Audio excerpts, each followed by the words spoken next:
Do you see what I see? Jangan lupa untuk subscribe, share, dan nyalakan lonceng notifikasinya sebagai bentuk dukungan kamu. Do you see what I see? Halo semuanya, perkenalkan saya Amelinda, 26 tahun dari Jakarta. Di sini saya mau berbagi cerita horor yang pernah saya alamin di awal tahun 2016.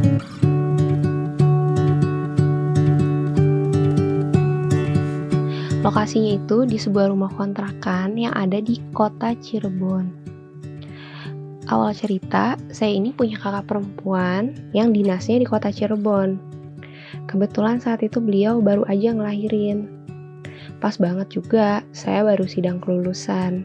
Jadi masih tahap cari-cari kerja waktu itu.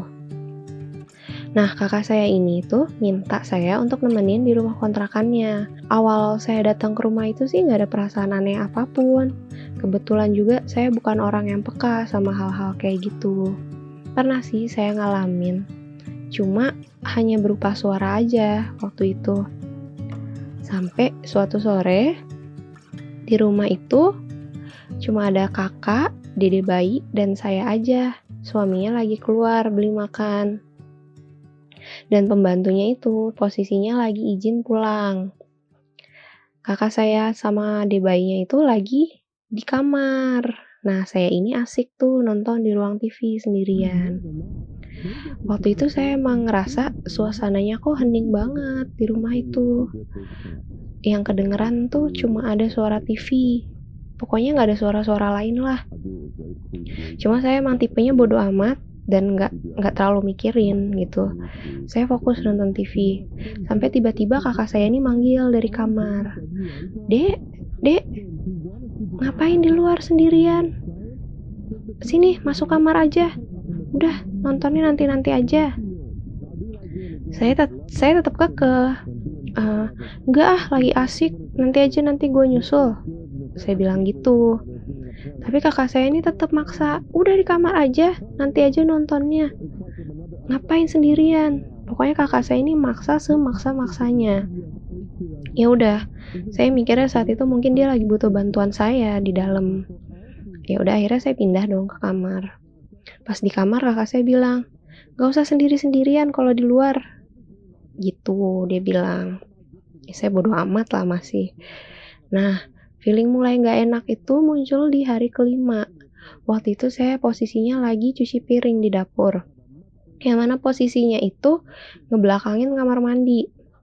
Waktu saya lagi cuci piring, saya nih ngerasa kayak ada yang merhatiin terus dari kamar mandi. Gimana sih, kita kan kalau diliatin orang tuh pasti suka ngerasa kan ya. Kerasa lah kalau lagi ada yang merhatiin atau ada yang ngeliatin gitu kan. Apalagi nih jaraknya lumayan deket. Sampai tuh saya bolak-balik nengok ke kamar mandi. Tapi tuh gak ada apa-apa di kamar mandi itu. Saya positive thinking aja, mungkin tuh memang perasaan saya aja, emang penakut gitu. Tapi emang kamar mandinya ini agak horor ya kalau bagi saya. Entah kenapa suasananya gelap terus. Padahal udah dipasang lampu yang terang benderang. Tapi suasananya itu kayak muram terus. Nah, keanehan berikutnya ini muncul lagi waktu saya ke kamar mandi. Pokoknya tiap saya ke kamar mandi itu, saya sering banget ngerasa merinding tiba-tiba saat dalam kamar mandi itu. Dan makin ngerasa ada yang perhatiin aktivitas dalam kamar mandi itu. Padahal sebelum masuk kamar mandi pun, saya udah baca doa. Cuma tetap aja ngerasa gak nyaman dalam kamar mandi itu. Pokoknya di dalam kamar mandi itu saya gak pernah mau lama-lama. Selalu cepat. Mandi pun saya bener-bener buru-buru.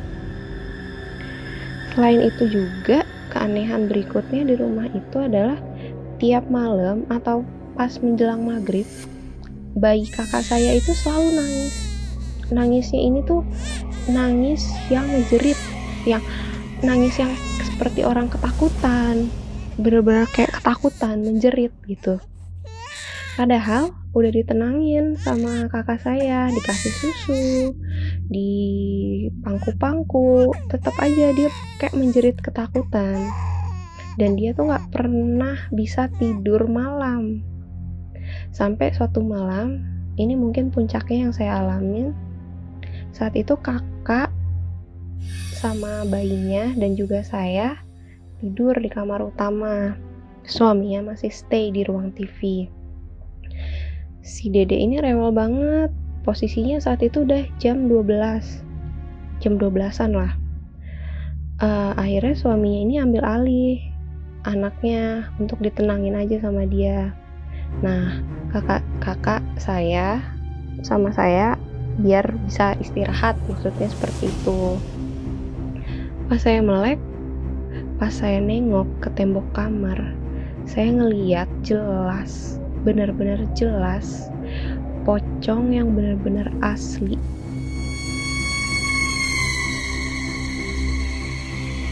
Di tengah kegelapan kamar itu, asli putih, agak kotor gitu, dan itu gede setinggi kamar, pocong sepocong-pocongnya. Saya nggak lagi ngigo, saya nggak lagi ngelindur, badan saya nggak bisa digerakin, mau posisi teriak juga saya nggak bisa tuh keluar suara. Itu makhluk posisinya lagi ngebelakangin saya. Mungkin lama-lama dia sadar kalau saya ini nyadar ada dia di situ. Nah, dia ini mau muterin badannya untuk nengok ke saya. Saya terus dalam hati baca ayat kursi, surat Anas, Al-Falaq dalam hati. Terus saya ulang-ulang. Dan akhirnya sosok itu pun hilang. Alhamdulillah. Untungnya belum sempat tuh nunjukin mukanya. Alhamdulillah, dan jangan sampai. Seketika saya jadi bisa gerakin badan saya. Buru-buru saya nyalain saklar lampu. Saya lihat itu sekitar jam 4. Saya shock. Keringet di mana-mana. Kakak saya sampai kebangun nanya. Anehnya kakak saya ini nanya pertanyaan yang saya bingung.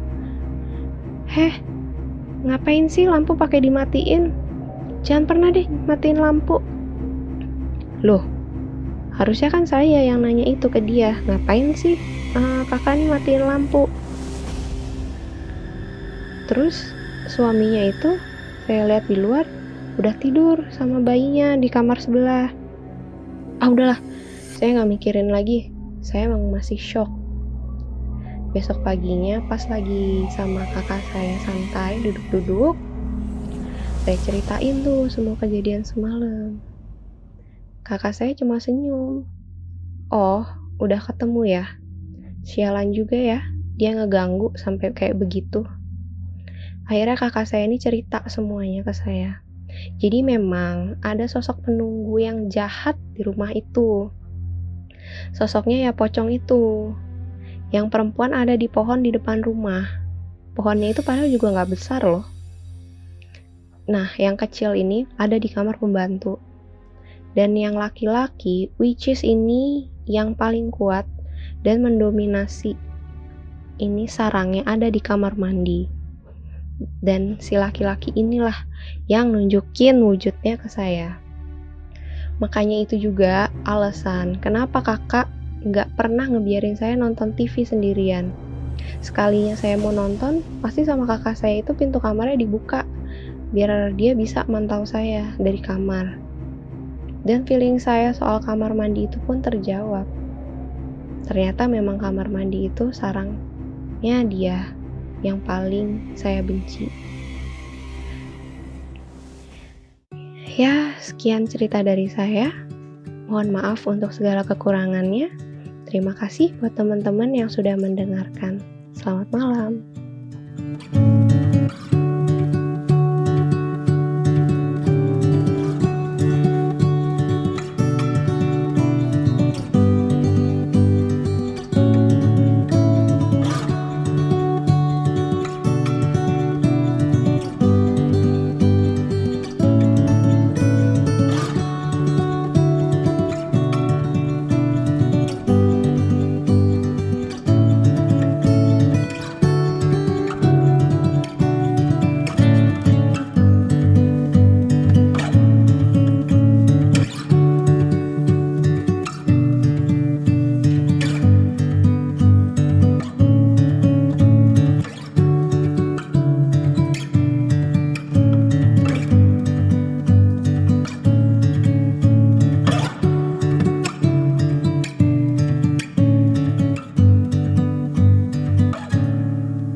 kamu juga punya pengalaman horor? Kirim cerita kamu ke alamat berikut.